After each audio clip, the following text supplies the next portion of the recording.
marché bi lañ ci waxoon moo amul dañ ne woon dañ koy toj pendant 9 mois ñu liggéeyaat ko boobaa léegi ça fait ñaari at kenn jéemu ci dara ñu ngi nu bàyyi ko pom bi te pom bi xam garantie bi jeex na maa de taal yi buy wàcc yàlla na wàcc guddi rek mais wàccee ba cëg ma si ba am de loolu de laa ci xam. addina moom lu wóor amu fi lu wóor amu fi bon ñun ñu teg fii ci kaw canal dañ ko teg provisoirement ñu ngi tabax suñ tabaxee delloo suñu ay place vraiment ñu ngi sant yàlla sant président bi sant ministre sant gouverneur sant préfet sant maire parce que moo ñu teg fii maire bi ñu teg fii ñu ko.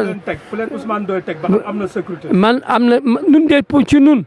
am na sécurité parce que seet na ko du moom aussi te bu rek teg ñu fii dafa am ay techniciens yoo xam ne seet nañu xam ne mun na fi nekk mu teg ñu fii ñoo ngi koy sant nag di ko gërëm parce que pourquoi teg nañu fii teguñu benn coono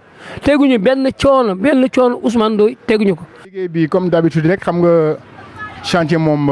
waxuma la ak chantier bu toll nii du mën a gaaw mais comme que l'essentiel bi mooy ñi nga xam ne ñoom la concerné ñoom ñi ngi ci dox jéego yu nga xam ne moo war. ñi nga xam ne ñooy ouvrier yi tamit ñi ngi def seen liggéey ñoom tamit comme il le faut donc mën nañ ni daal que gisaguñ ci jafe-jafe nii pour le moment. ñëpp daal ñu Gueule Tapée la ñu am daal ku ñu mën a jàppale si Gueule Tapée nañu jàppale waaw ñu xool tamit nu mu gën a rafetee ñu oo tamit suñu maire bi maire Gueule Tapée gisuñu ko moom tamit xàmmewuñ ko Ousmane Ndoye waaw dañuy wax dëgg quoi. est-ce que Gueule Tapée am na maire mosuma ko teg bët ci marché bi. xool lii bi xel ko suba ngoon nga koy nooyi ba jant bi so boo xëyee yéen woote yi lii kay bu ko dara rëyul tam lii moo lay rey.